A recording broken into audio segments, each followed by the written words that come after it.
Why can you hear a colleague call a project garbage and then the team high-fives him? But you offer a gentle, constructive feedback and get reported to HR for being toxic. It's not your words, it's your account balance. You are trying to withdraw millions of dollars of candor from an empty bank account. If the relationship is broken, the script is useless. Like the Blake framework, the GPS protocol, you are trying to drive a car with no engine. Today, I'm teaching you the C.A.R protocol. It's the only way to fix the vehicle before you try to drive the conversation. I am a communication strategist, researcher, and author. My job is to turn soft skill into hard system. So if you want to stop guessing and start leading, hit the subscribe button. Now let's look under the hood. Step 1 of the protocol is letter C, the context. You think the conversation is difficult because the topic is hard. Wrong. A 2021 study by Varga Wirgin proved that the number one factor in a difficult conversation is pre-existing history. Think about it. If your favorite mentor says, "You messed up," you say, "Thank you for the coaching." But if your toxic rival says, "You messed up," you say, "Stop attacking me." Same words, different context. If you try to use the Blake framework from episode 1 on someone who is historically mistrusts you, it will backfire. You are pouring premium gas into a tank with a hole in it. You must fix the context first. Who is that one person at work where everything feels like a battle? Don't name them, just type "I have one" in the comment section. Step 2 is A, the audit. Before you ask for a favor or give feedback, you must check the fuel gauge. We call this social solvency. Are you a solvent or are you overdrawn? Let's look at the 3 zones. Zone 1, the red zone, the deficit. What's the symptom? Silence. They hide mistake. They want everything in writing to protect themselves. So the rule here, you have a 0 spending power.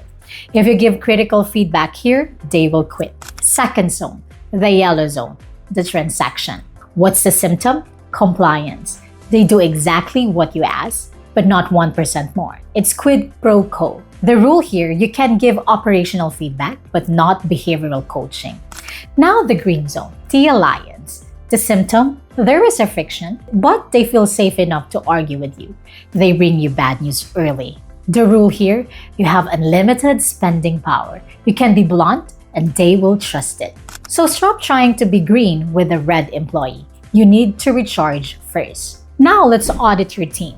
I'm going to tell you 3 stories and I want you to listen closely and tell me which story is your life right now. The red zone, the deficit. First, meet the survivor, and let's call him Marcus. Marcus notices a typo in a client presentation that is going out in 1 hour. In a healthy company, he would just fix it. But Marcus is in the red zone with his boss. So instead of fixing it, he freezes. He thinks, if I touch this and the formatting breaks, I'll get blamed. If I point it out, I get yelled at for being negative. So he does nothing.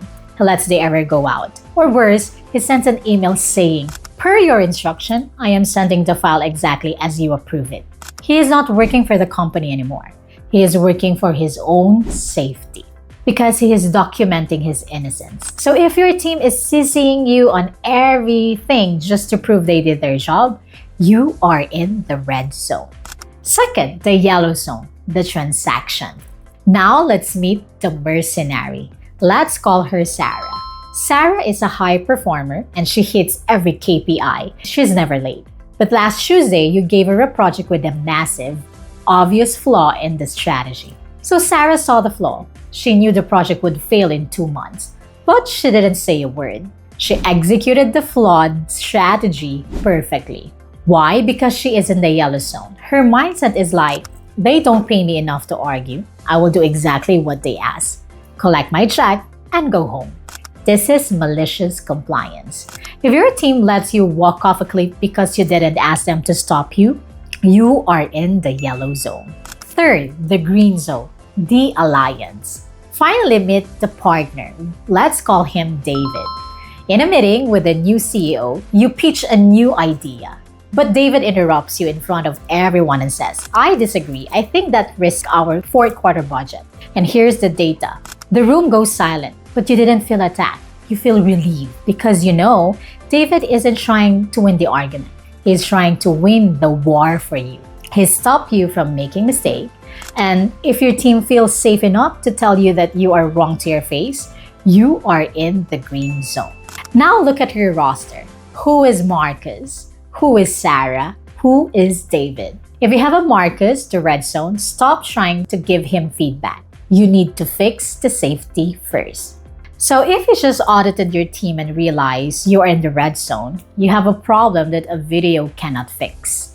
Red zones kill profitability. This creates turnover and silence. If you are a director or a VP and you need to move your entire leadership from transactional to allied, let's talk. I offer corporate training sprints where we install the C.A.R protocol directly into your operation. Don't let your best talent leave because the relationship tank was empty. Book a discovery call using the link below. Step 3 is R, the recharge. If you are in the red zone, how do you get out? Most managers try the sandwich method. They give a compliment right before the criticism, like, nice shirt, but you are fired. That is not a deposit, that is a trick. To recharge the C.A.R, you need non-transactional deposits. This means doing something for them without asking for anything in return. For example, if you're in the red zone, you cannot just talk your way out of it. You have to act your way out of it. You need non-transactional deposits. So here are 3 specific protocols to recharge the battery and exactly what they look like in real life. Protocol 1, the shield, the public protection. This is when you absorb the blast radius for them. For example, the scenario. Your direct report, Alex, missed a critical detail in a client report. The client is furious and sends a nasty email to both of you. The old way, the withdrawal way. You reply, I apologize. I will speak to Alex to ensure he corrects this immediately. You just threw Alex under the bus to save your own face. The recharge way, this is your reply. I apologize. I did not provide Alex with the updated data set for this report. This oversight is on me. We will fix it by the end of the day. Even if it was Alex's fault, you take the blame publicly, but you coach him privately. When Alex sees the email, his trust battery charges instantly. He knows he is safe with you. Second protocol, the private promotion. This is the advocacy. This is fighting for them when they aren't in the room. The scenario, you are in a calibration meeting with other directors. Everyone is fighting for budget. Now the old way, the withdrawal way, you fight for your department generally.